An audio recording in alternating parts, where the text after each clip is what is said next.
주 앞에 나와 찬양하고 예배를 드릴 수 있는 발걸음 허락해 주심에 감사합니다. 오늘 드리는 예배도 오늘 부르는 이 찬양도 하나님의 기쁨이 될 수 있게 하여 주시옵고 하나님 한 분만 영광 받는 시간 될 수 있게 하여 주시옵소서. 감사합니다. 예수님의 이름으로 기도드립니다. 아멘. 예수 늘 함께 하시네 찬양하겠습니다.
그대들과 함께 걸어가네. 나 그대들과 하늘을 여네. 지나가 너물 어둠의 날들이 무겁게 내 영혼을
주님이 다시네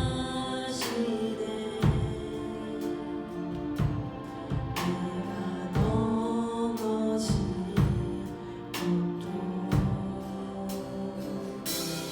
이런 나를 위하여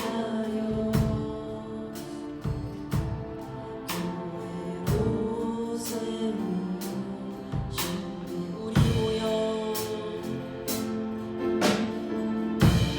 우리 모여 살아갈 때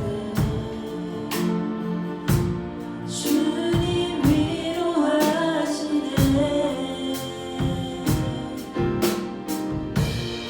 우리 함께 기도하는 회복을 이루시네 너를 위해 기도해 눈에 보이지 않아도 주가 이뤄가심을 믿네 주께서 세우신 이 노래와 나에게 하시는 나의 소중히 너를 위해 기도해 눈에 보이지 않아도 주가 이뤄가심을 믿네 주께서 세우신 이 교회와 나에게 하시는 나의 소중히 예배를 위해서 말씀하시는 목사님을 위해서 다 기도하겠습니다.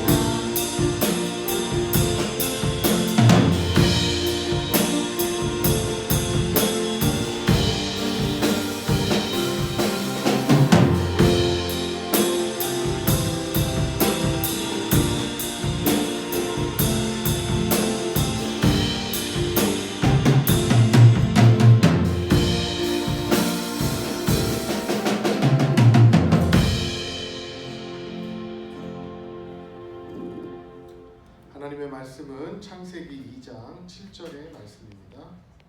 창세기 2장 7절 말씀입니다.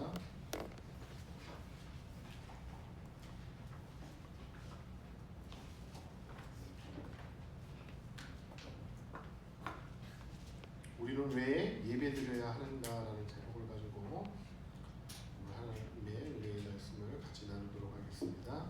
창세기 2장 7절 말씀을 우리 함께 봉독하도록 하겠습니다. 여호와 하나님이 땅의 흙으로 사람을 지으시고 생기를 그 코에 불어넣으시니 사람이 생명이 되니라. 아멘. 우리는 왜 예배를 드려야 하는가? 아마 여러 가지 이유가 있을 겁니다. 그것을 우리가 살펴보기 전에 우리 저번 주의 내용을 간략하게 한번 좀 생각해 보면, 여러분, 리더라고 하는 것이 굉장히 중요하다는 것을 오늘 그 하나님 말씀을 통해서도 주일 안예배 때 한번 생각해 보았는데요. 여러분, 리더가 왜 중요합니까? 그거는 그 사람이 가지고 있는 생각, 뭐 여러 가지 능력, 은사 이런 것들이 있기 때문에 중요하다라고 볼 수 있지만, 가장 중요한 이유 중에 하나가 무엇인가 하면 리더가 어떤 마음가짐을 가지고 있느냐에 따라서 그 공동체의 방향과 운명이 달라질 수 있기 때문에 그런 것입니다.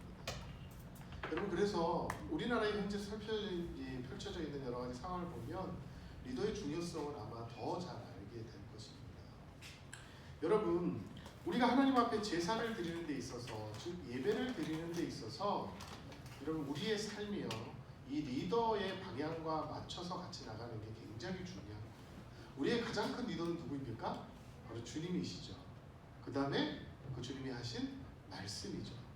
그리고 그 말씀과 함께 살아가는 우리 공동체가 다 리더가 되어야 되는 것이 원래 이 성경의 가장 기본 아니겠습니까? 그렇기 때문에 우리는 하나님 그리고 그분의 말씀, 교회 공동체의 이야기들을 귀담아 들어야 하고, 또 그 속에서 펼쳐지는 수많은 말씀과 이야기들과 은혜와 간증들이 여러분의 삶 속에 가득 차 있어야지만이 올바른 예배를 드릴 수가 있습니다. 우리가 올바른 예배를 드리는 데 있어서 가장 중요한 것은 저번 시간에 보는 것입니다. 뭐예요? 제사장들이, 교회 리더들이 2년이 돼도 변했습니까? 안 변했습니까? 안 변했습니다. 다시 직접적으로 말씀을 드리면 그들이 안식일에 한 번 예배를 드렸다면 총 몇 번의 예배를 드린 겁니까? 한 주를 52주로 따지면 100여 번이 넘는 것을 예배를 그동안 드렸던 거예요. 2년이니까. 그리고 매일같이 예배를 드렸다면 번제, 소제, 속제제, 속건제, 화목제 이 예배를 매번 드렸다면 대략 몇 번이에요? 700번이 넘는 수의 예배를 하나님 앞에 드린 거예요. 그런데 그들은 여전히 뭐 했어요? 변하지 않았다는 겁니다. 이것이 혹시 우리의 모습이지 아닌지도 우리는 스스로 잘 자신을 평가해 보아야 된다는 겁니다. 특히 우리 한국교회는 예배가 참 많잖아요. 그런데도 한국교회가 변하지 않고 있다라고 한다면 우리는 이 당시에 나온 제사장, 교회 리더 같은 그런 사람이다라고밖에 평가받을 수가 있는 것입니다. 그래서 우리가 저번 시간에 그러한 부분들을 살펴보는 거예요. 오늘은 예배에 대해서 최종적으로 이제 마지막 하는 설교입니다. 그래서 우리가 왜 과연 그렇다면 정말 예배를 드려야 되는가에 대해서 한번 좀 생각해 보는 겁니다. 그래서 예배, 즉 제사를 평소 자신의 삶 속에서 이루었던 사람들의 예를 성경에서 좀 찾아보려고 합니다. 먼저 우리가 첫 번째 배운 제사가 번제입니다. 번제는 뭐예요? 구약의 가장 대표적인 제사이고요. 제물을 하나도 남김없이 다 태워버려야 되는 제사예요. 그래서 그 제물을 하나님 앞에 드릴 때 안팎으로 다 각을 떠야 되는 겁니다. 결국 뭐예요? 하나님 앞에서 내가 죽는 제사가 번제라고 하는 제사예요. 이러한 삶을 산 사람을 우리 성경에서 한번 찾아보도록 하겠습니다. 고린도후서 11장 23절에서 27절 말씀을 모두 찾아보시기 바랍니다. 고린도후서 11장 23절에서 27절 말씀입니다.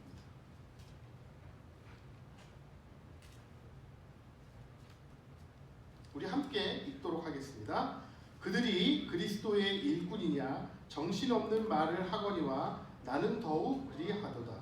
내가 수고를 넘치도록 하고 옥에 갇히기도 더 많이 하고 매도 수없이 맞고 여러 번 죽을 뻔하였으니 유대인에게 40에서 하나 감한 매를 5번이나 맞았으며 3번 태장으로 맞고 1번 돌로 맞고 3번 파산하고 일주야를 깊은 바다에서 지냈으며 여러 번 여행하면서 강의 위험과 강도의 위험과 동족의 위험과 이방인의 위험과 시내의 위험과 광야의 위험과 바다의 위험과 거짓 형제 중에 위험을 당하고 또 수고하며 애쓰고 여러 번 자지 못하고 줄이며 목마르고 여러 번 굶고 춥고 헐벗었노라.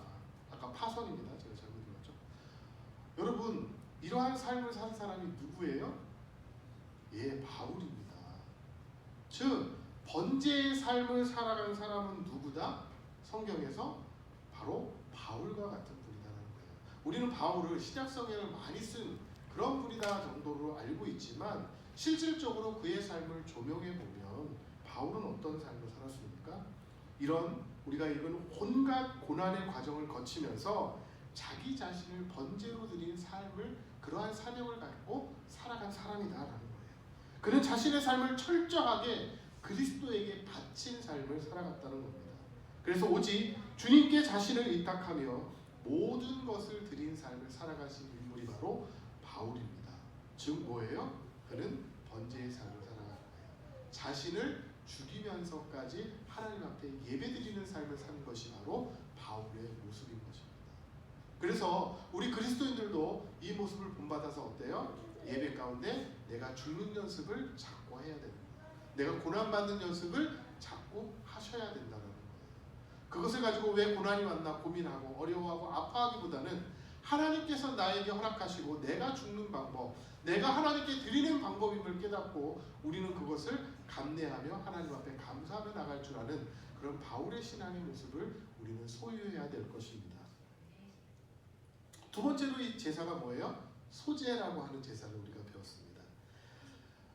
이 제사의 방법도 굉장히 중요하지만 방법보다 더 중요한 것은 그것을 그렇게 하신 하나님의 마음이 중요하다라고 그랬어요. 그래서 이 소제라고 하는 것은 그러한 측면에서 봤을 때 어떠한 제사입니까? 하나님에 대해서 내가 헌신하고 충성하고 결단하겠습니다 라는 것을 나타내는 제사가 바로 이 소제의 제사예요. 그래서 성경 속에서 평소 자신의 삶 속에서 이러한 소제의 삶을 이루었던 사람이 있어요. 그 사람이 누군가 하면 바로 창세기 4장 16절에서 17절 말씀이 나옵니다. 다 함께 찾아보겠습니다. 창세기 4장 16절에서 17절까지입니다. 함께 읽도록 하겠습니다. 가인이 여호와 앞을 떠나서 에덴 동쪽 노 땅에 거주하더니 아내와 동침함에 그가 임신하여 에녹을 낳은지라. 가인이 성을 쌓고 그의 아들의 이름으로 성을 이름하여 에녹이라 하니라. 조금 이상하죠? 소제의 삶을 살았는데 그 인물이 누구냐면 바로 우리 성경에서는 가인이다라고 얘기하는 거예요. 우리가 보통 가인을 어떤 사람을 생각하나요? 못되니까, 나쁘니까, 이런 인물이 바로 우리는 흔히 가인이라고 생각을 합니다. 그러나 오늘 제가 말씀드린 것을 한번 귀담아 들으셔서 좀 다른 방향으로 좀 생각을 해보도록 하겠습니다. 가인은요 어떤 인물이에요? 동생인 아벨을 죽인 사람이에요. 그럼 하나님은 그를 어떻게 해야 되는 게 맞아요? 심판하시고 그의 죄값대로 뭐예요? 아주 그냥 어디에 가서 처박혀서 죽거나 아니면 어떻게 해야 돼요? 멀리 귀향을 보내가지고 평생 그곳에서 고생하면서 살거나 이렇게 해야 되는 게 원래 맞는 거예요. 성경의 스토리를 본다고 한다면. 그런데 하나님께서 가인 동생을 죽인 그 아벨을 죽인 가인을 어떻게 하셨어요? 죽이셨나요? 커다란 벌을 주셨나요? 우리가 생각하는 그런 벌들이 없어요. 오히려 무엇을 주셨다고 성경이 나옵니까? 하나님이 가인에게 무슨 표? 생명의 표를 주셨어요. 뭔가 이상하지 않습니까? 하나님 정말 잘못된 거 아닙니까? 우리는 토로할 수가 있는 거예요. 그런데 왜 하나님이 동생 아벨을 그 중요한 순간에 그 아벨을 죽였음에도 불구하고 가인에게 생명의 표를 허락해 주셨는지, 그걸 직접 주셨는지 우리는 묵상해 봐야 된단 말이에요. 하나님은요 가인을요 용서해 주시고 살려 주셨어요. 그 이유가 뭔지 아십니까? 하나님은 참 전지전능하시고 섭리의 하나님이신 것 같아요. 왜 그럽니까? 가인이요 자식을 낳자마자 그 이름을 뭐라고 그랬어요? 에녹이라고 하고 이름을 지었어요.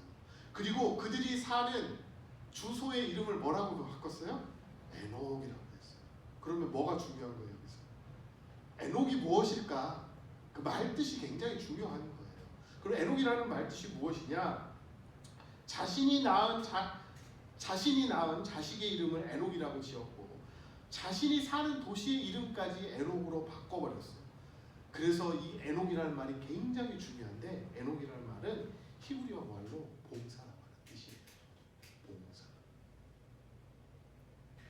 자, 한번 생각해 보십시오. 하나님은 가인에게 생명의 표를 주었을 때 가인이 어떻게 할지를 이미 다 알고 계셨던 거예요. 그렇지 않으면 하나님이 그를 우리가 흔히 아는 성경의 심판대로 심판하셨을 거예요. 그런데 그에게 생명을 주셨을 때 가인이 어떻게 행동할 것을 이미 하나님은 알고 계셨던 거예요. 그래서 가인이 어떻게 합니까? 하나님, 나에게 자식을 주셨습니다. 이 자식과 함께 평생 하나님 앞에 봉사하며 살겠습니다. 내가 자식을 볼 때마다 봉사라는 그 마음을 떠올리기 위해서, 하나님 앞에 그렇게 헌신하기 위해서 내 자식의 이름까지 나는 에녹이라고 짓겠습니다. 또 그것뿐입니까? 자신이 사는 주소, 즉 자신이 사는 성읍까지 무엇으로 바꿔버렸어요? 에녹이라고 바꿔버렸습니다. 왜 그렇게 했습니까? 내가 이곳에 살아가면서 평생 동안 하나님께서 나에게 주신 이 생명의 표를 잊지 않고, 하나님, 내가 주님 앞에 헌신하며 봉사하며 이 에녹이라는 말을 나의 마음 가슴 깊이 새겨가며, 하나님, 내가 헌신하며 봉사하며 결단하면서 살아가겠습니다. 그것을 이미 하나님은 아셨던 거예요. 우리는 굉장히 나쁜 놈으로 인식합니다. 저도 그렇게 생각했어요. 정말 나쁜 사람입니다. 왜 동생 아벨을 죽였으니까요. 그러나 그 뒤에 하나님의 사랑과 이 용서를 경험한 가인은 어떻게 변한 겁니까? 자신의 자식조차 에녹이라고 바꾸고 도시조차 에녹이라고 바꿀 수 있는 헌신과 봉사와 결단의 사랑으로 변화되었음을 하나님은 우리에게 보여주고 싶으셨던 것입니다.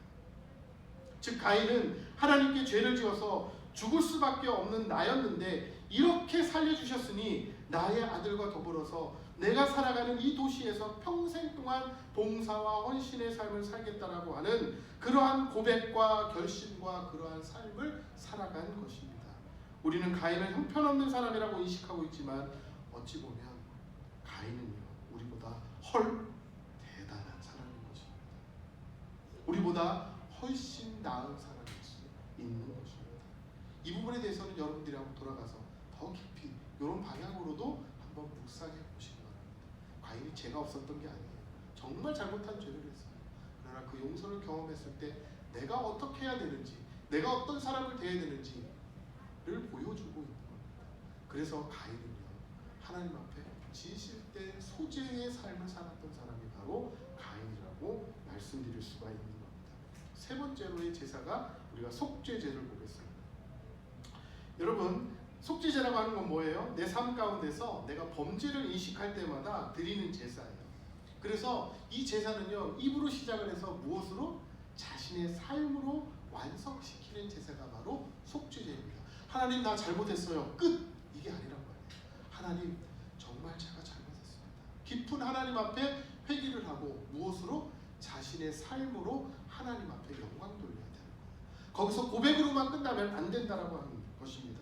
그래서 이 속죄제의 가장 중요한 정신은 무엇인가 하면 깨닫는 즉시 드려야 되는 거예요. 하나님 앞에 깨닫는 즉시 내가 하나님 앞에 잘못했구나 깨닫는 즉시 드리는 제사가 바로 이 속죄제입니다.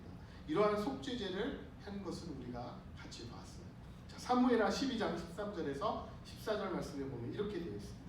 다윗이 나단에게 이르되 내가 여호와께 죄를 범하였노라 하매 나단이 다윗에게 말하되 여호와께서도 당신의 죄를 사하셨나니 당신이 죽지 아니하려니와 이 일로 말미암아 여호와의 원수가 크게 비방할 거리를 얻게 하였으니 당신이 낳은 아이가 반드시 죽으리이다 라고 되어 있습니다. 속죄제의 삶을 살아간 것은 다윗입니다. 여러분 이야기 잘 아실 것입니다. 다윗이 우리아의 아내를 범하고 이 우리아를 전장에서 죽임으로 인하여서 범죄를 행했습니다. 그렇게 하고도 자신의 죄를 깨닫지 못하고 있었다라는 그러한 상황으로 오늘 이야기하고 있는 거예요. 여러분 한번 생각해 보십시오. 만약에 성경대로라면 우리아의 아내를 범한 그 즉시 다윗은 뭐 해야 돼요? 속죄를 하나님 앞에 드렸어야 돼요. 그때는 내가 기회를 놓쳤더라도 언제? 다시 자신의 그 못된 지략으로 자신의 장군이었던 그 남편 우리아를 전장에서 죽게 했었을 때 그것을 깨닫고 어떻게 됐어요? 그 자리에서 하나님 앞에 하나님 제 잘못했어요. 제가 죽을 죄를 졌어요. 하고 저를 그냥 왕권에서 끌어내려주세요. 저 같은 사람이 무슨 왕이 될 수 자격이 있겠습니까? 라고 하나님 앞에 회개하며 울부짖고 자신의 속죄 제물을 하나님 앞에 드렸어야 됐어요. 그런데 이때까지도 한 거예요? 안 한 거예요? 안 한 거예요. 누가 왔을 때 비로소 이 이야기를 한 겁니까? 나단 선지자가 와서 그것을 지적했을 때 와서 이야기를 했을 때 자신이 그 죄를 깨닫게 된 거예요. 그런 상황에서 여러분 한번 생각해 보십시오. 사람이요 권력의 맛을 알기 시작을 하면요 사람이 정말 변할 수 있어요. 다윗이라는 사람 처음에 어떤 믿음을 갖고 있었어요? 돌팔매 하나로 주님의 이름으로 그 커다란 장소 앞에 나가서 휘두르고 어떻게 하나님의 이름을 망령되이 일컬 수 있느냐 그런 담대함과 그런 믿음을 가지고 있었던 그런 존재였던 사람이에요.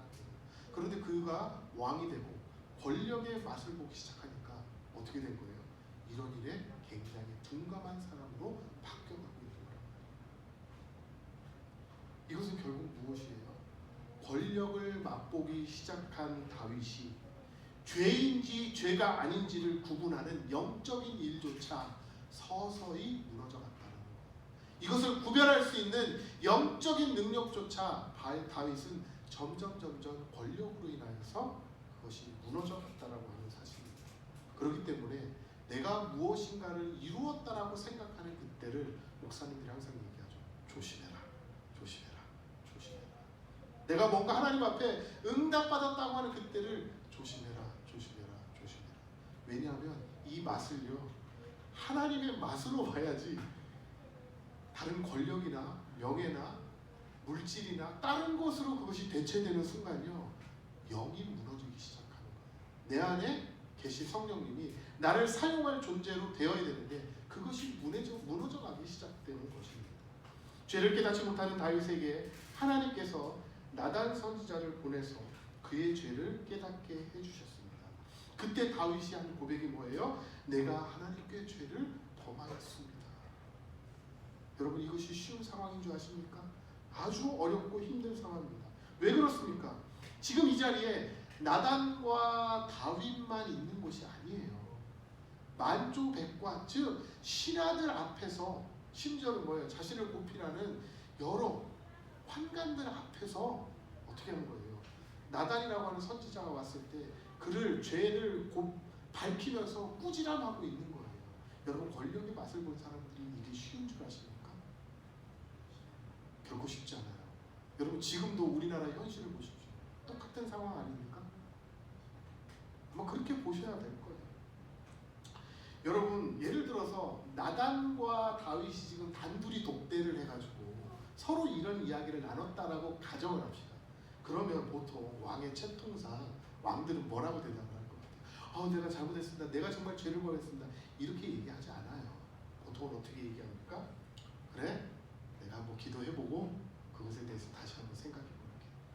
정말 많이 양보하면서 대답이 한 이 정도일 거라고 생각되어집니다.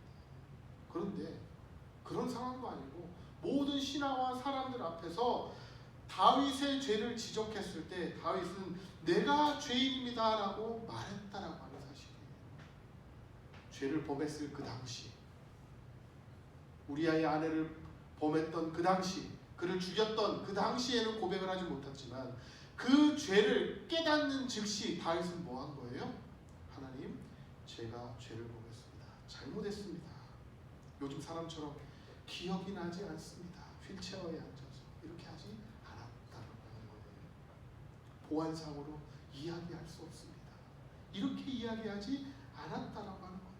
잘 모르겠습니다. 이렇게 이야기하지 않았다라고 하는 거예요. 다윗은 신하가 앞에 있건 누가 있건 누가 이야기를 하든 그것이 자기 죄라고 인식되는 그 순간 하나님 앞에 뭐 한 거예요? 하나님, 잘못했습니다. 제가 잘못했습니다. 용서해 주십시오. 이 의미가 담겨져 있는 겁니다. 즉 다윗은 내가 죄를 깨닫는 그 즉시 내가 죄인이라고 하는 고백을 하며 하나님께 속죄제를 드릴 것입니다. 그렇게 하니까 주님이 어떻게 하셨어요? 그 죄를 용서해 주셨어요. 제가 재판관이었으면 용서 안 해줬을 거예요. 왜? 전에 저지른 죄가 있지. 사람을 간통하고 그 사람을 그걸 덮기 위해서 죽이고, 이게 얼마나 큰 죄예요. 여러분, 오늘날 여러분이 그런 일을 당했다라고 한번 생각해보세요. 이거는 씻을 수 없는 죄예요. 그런데도 하나님이 용서해 주시는 모습을 보면 우리는 그 즉시 죄를 깨닫는 즉시 하나님 앞에 속죄하는 것이 얼마나 중요한 것인지를 우리에게 말씀하고 있다는 거예요. 그래서 하나님은 용서의 선포를 해주시죠. 나단을 통해서 하나님께서 당신의 죄를 용서해 주셨습니다 라고 말씀하는 것, 즉 깨닫는 그 즉시 하나님 앞에 용서받는다는 것을 나타내는 것입니다. 여러분, 우리는 하나님 앞에 정말 죄인입니다. 그렇기 때문에 우리는 그 죄를 깨닫는 즉시 하나님 앞에 회개하며 하나님 용서해 주십시오라는 속죄의 예배를 여러분의 삶 속에서 이루어 나가셔야 될 것입니다. 네 번째로 속건제에 대해서 배웠죠. 물질과 관련된 죄를 속죄하기 위한 제사입니다. 제가 두 본문은 같이 안 읽는 이유가 전에 말씀을 드렸기 때문에 그렇습니다. 누가복음 19장 8절에서 9절 말씀을 보면 삭개오가 서서 주께 여짜오되 주여 보시옵소서 내 소유의 절반을 가난한 자들에게 주겠사오며 만일 누구의 것을 속여 빼앗는 일이 있으면 내 갑절이나 갚겠나이다. 예수께서 이르시되 오늘 구원이 이 집에 이르렀으니 이 사람도 아브라함의 자손이다. 여러분, 바로 속건제를 제대로 자신의 삶 속에서 구현했던 사람은 바로 삭개오라고 하는 인물입니다. 불의한 세리, 그는 삭개오였지만 속건제를 드린 인물입니다. 자신의 소유의 절반을 가난한 자들에게 주고 출애굽기에서 명령한 5분의 1이 아닌 4배로 갚겠다고 되어 있습니다. 여러분, 4배로 갚는 이야기가 출애굽기에 또 나오기도 해요. 그런데 그거는 속건제에서 나오는 얘기는 아니에요. 그걸 서로 같다라고 생각을 하시면 안 됩니다. 아무튼 4배로 갚겠다라고 이야기를 해요. 결국 삭개오는 주님께 스스로 내가 보상하겠다라고 결단한 것입니다. 그런데 사람들은 이 모습을 보면 흔히 뭐라고 비판을 할까요? 저 사람 망했네 이제. 그렇지 않습니까? 자신이 평생 동안 죽어라 모은 재산의 절반을 어떻게? 가난한 자들에게 다 나눠주고, 내가 100만 원 있으면 50만 원 가난한 자들에게 다 나눠줘요. 그리고 뭐예요? 거기에서 또 4배, 그 사람한테 잘못한 건 4배를 또 갚아요. 그거 어떻게 되는 거예요? 수치적으로 대략 보면 망하는 수치죠. 나한테 남는 게 없는 그러한 일들이 되는 거예요. 통상 삭개오를 보면서 이야, 많은 사람들은 거지가 되겠네, 이제 망했네, 저 사람이 이제 가망이 없네, 어떻게 저렇게 했을까? 그런데 이 사람은요, 이 삭개오는요, 참된 예배자였던 거예요. 참되게 하나님 앞에 속건제를 드린 예배자였던 겁니다. 삭개오처럼요, 이런 결단을 한 사람은요, 반드시 누가 책임져 주셔요? 하나님이 책임져 주십니다. 왜? 삭개오를 그 고백을 했을 때 하나님이 그냥 놔두셨나요? 예수님이 뭐라고 이야기하셨어요? 너도 누구? 아브라함의 자손이다. 반응이 없으니까 제가 틀린 줄 알았습니다. 아브라함의 자손이다. 이건 뭐예요? 하나님의 약속이에요. 너가 그렇게 고백하고 너가 그런 올바른 속건제를 하나님 앞에 드렸으니까 어떻게 해주시겠다? 내가 너를 끝까지 책임져 주시겠다라고 하는 약속이에요. 왜요? 아브라함의 자손이 그 약속인 거예요. 여러분, 이걸 한번 생각해 보시면 됩니다. 여러분, 여리고성 많이 성경에서 듣고 그다음 설교도 듣고 여러분들이 지극히 잘 아는 성 중에 하나가 여리고성이잖아요. 그 속에 얼마나 많은 사람들이 살아갔겠어요. 그렇죠? 수많은 사람들이 살았단 말이에요. 그런데 그곳에서 기억하는 이름이 누구예요? 예를 들어서 우리 대전에 100만이 살고 있는데 그 중에 기억하는 이름이 누군 거예요? 우리가 삭개오. 여리고성에 삭개오는 기억하잖아요. 그렇지 않습니까? 그 많은 사람들 중에 그렇게 수없이 살아갔던 그 성경 속에서 얼마나 훌륭한 인물들이 많았겠어요. 그런데 그 사람들 이름은 하나도 안 나오는데 누구는 우리한테 기억되는 거예요? 하나님 앞에 올바로 속건제로 드려서 그의 삶을 책임져 주신 여리고성의 삭개오의 이름은 우리 가슴 속에 있잖아요. 여러분, 망하는 것이 아닙니다.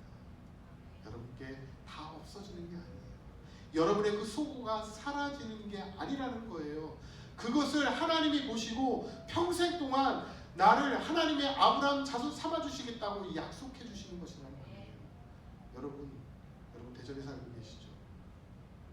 이 세계의 수많은 사람들이 대한민국의 대전을 기억할 때에 여러분들의 이름이 기억되어지는 놀라운 역사가 이곳에 있기를 간절히 바랍니다. 자, 그러면 이제 마지막으로 화목제입니다. 창세기 13장 8절에서 9절 말씀을 찾아보도록 하겠습니다.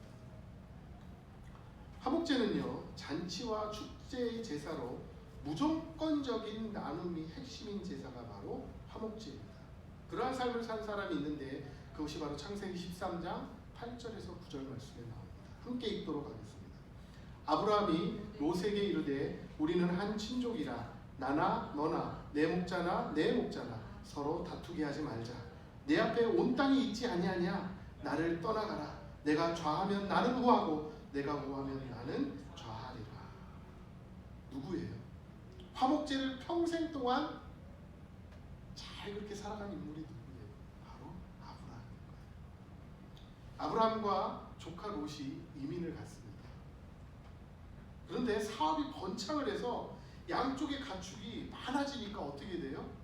같이 있을 수가 없는 거예요. 포화 상태가 돼서. 왜냐하면 이 가축을 키우는 데 있어서 가장 핵심적인 두 가지가 무엇이 있습니까? 그렇죠. 하나는 물이고 하나는 초지입니다. 이 두 가지가 조건이 딱 맞아야지 가축들을 기르는데 부족함이 없어요. 여러분 요즘 몽골이 너무나 힘든 걸 아십니까?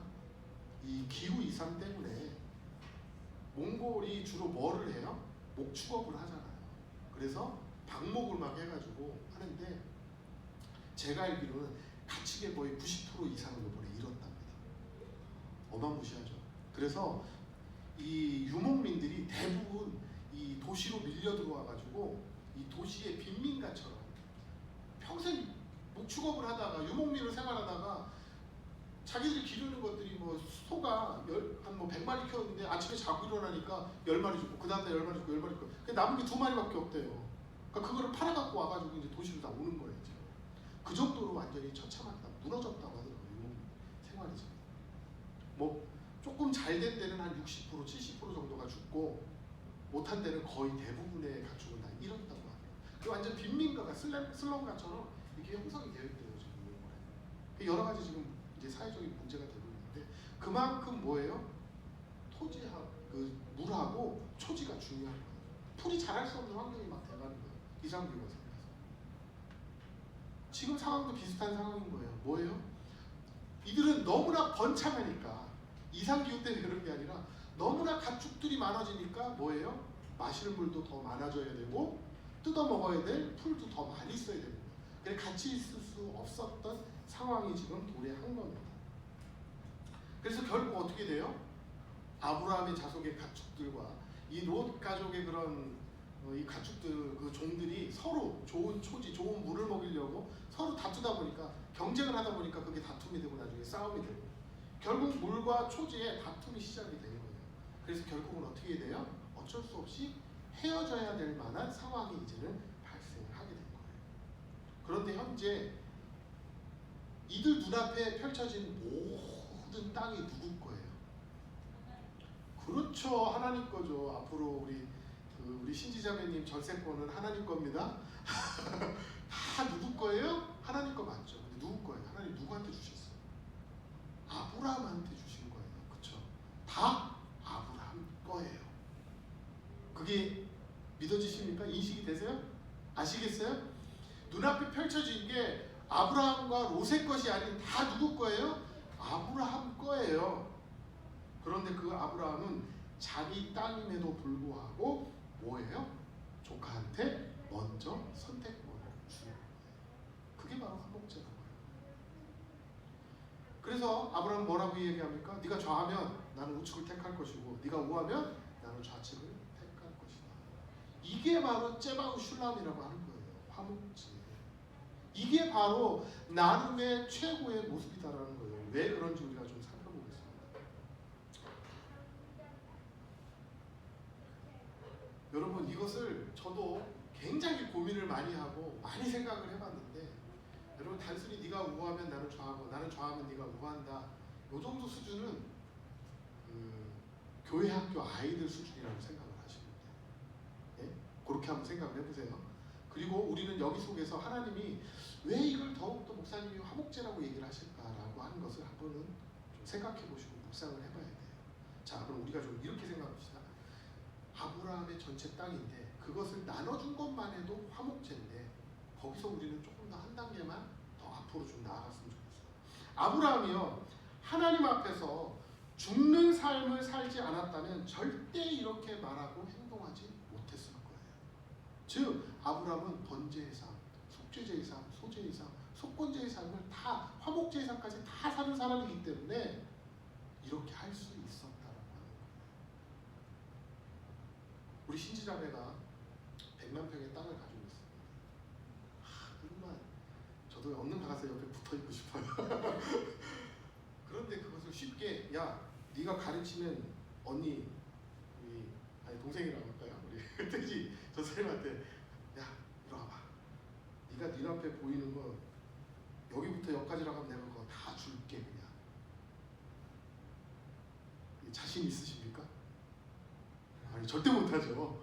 그게 원래 우리 사람의 심정이에요. 그것을 나눠준다라고 하는 생각까지도 굉장히 뭐한 생각인 거예요? 요즘 시대로 얘기하면 굉장히 훌륭하고 성경적으로 보면 굉장한 나눔의 삶을 살고 있구나라고 이야기할 수 있는 거예요. 그런데 우리가 살펴봐야 할 것이 무엇인가 하면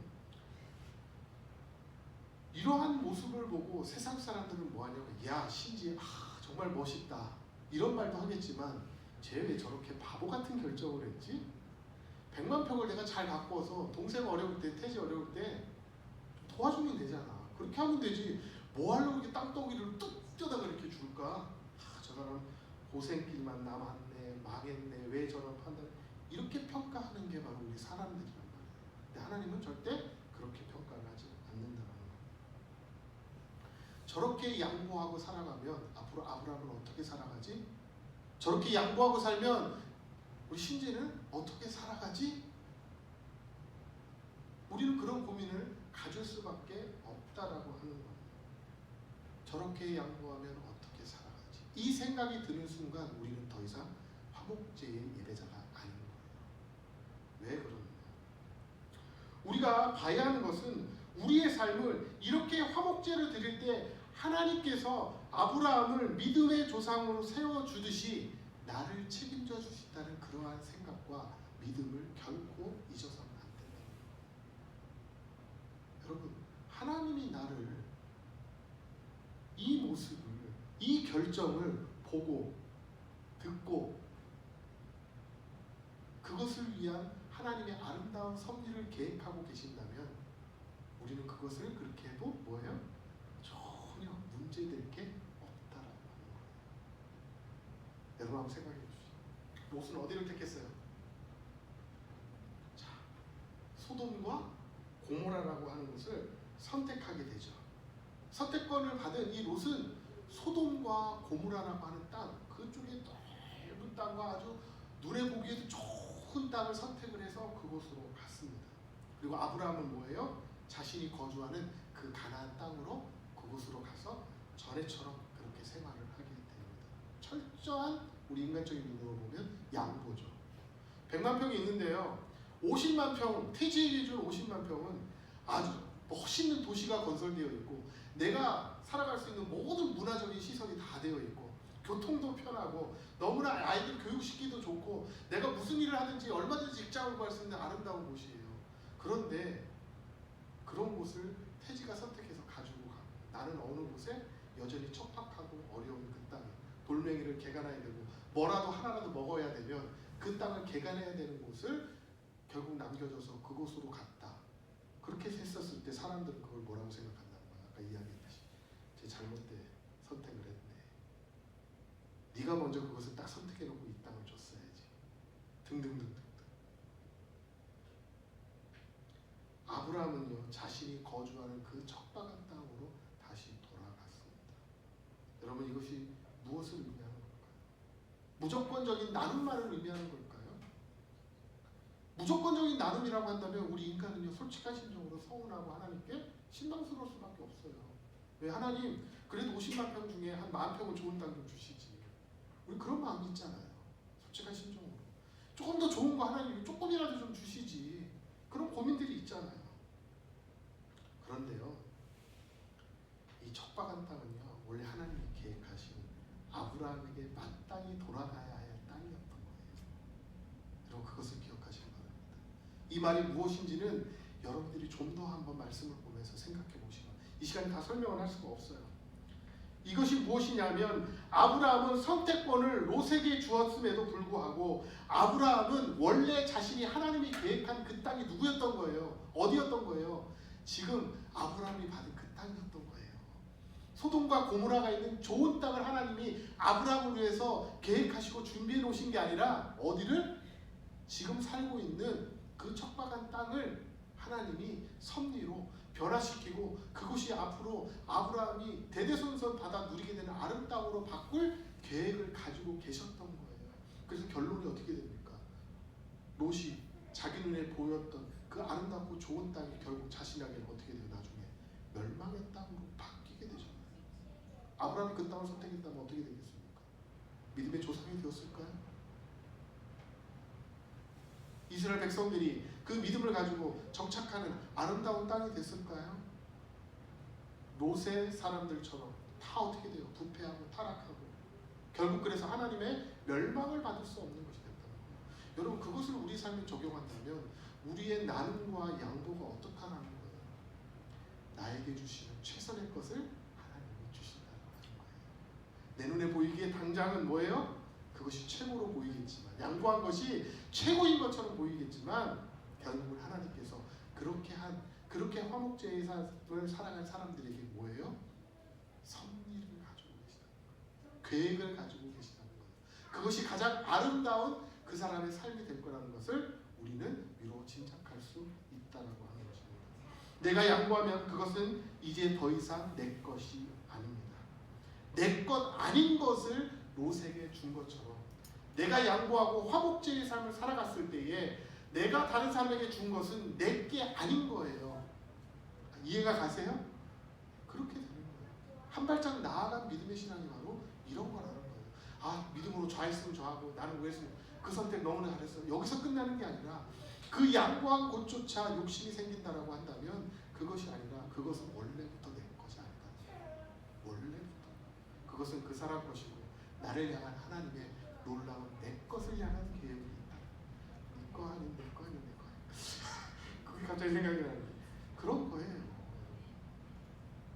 여러분들한테 그냥 쉽게 설명하려고 이렇게 얘기하는 거지만 그 양보한 것에 여러분들 마음 두시지 말아야 합니다. 왜냐하면 그건 내 게 아니고 그 사람 거예요. 내 거는 하나님이 아름답게 지어가고 계시고 있는 것입니다. 하나님은 내 것이 아닌 것을 나에게 주시는 것이 아니라 내 것을 주시는 분이시기 때문에 그렇습니다.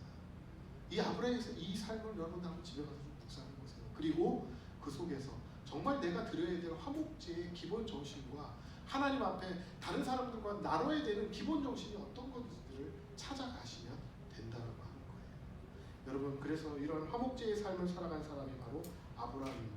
하나님께서 내 것을 주셨다면 내가 화목제를 드리기 위해 다 포기하고 내려놓아도 하나님께서는 나에게 내 것을 반드시 주신다는 믿음을 꼭 소유하시기 바랍니다. 화목제를 통한 예배의 사람은 주님의 뜻을 향한 하나님의 신실한 도구로 살아갈 것을 이미 하나님께서 그 사람의 삶을 보고 확인하셨기 때문에 그렇게 주시는 거예요.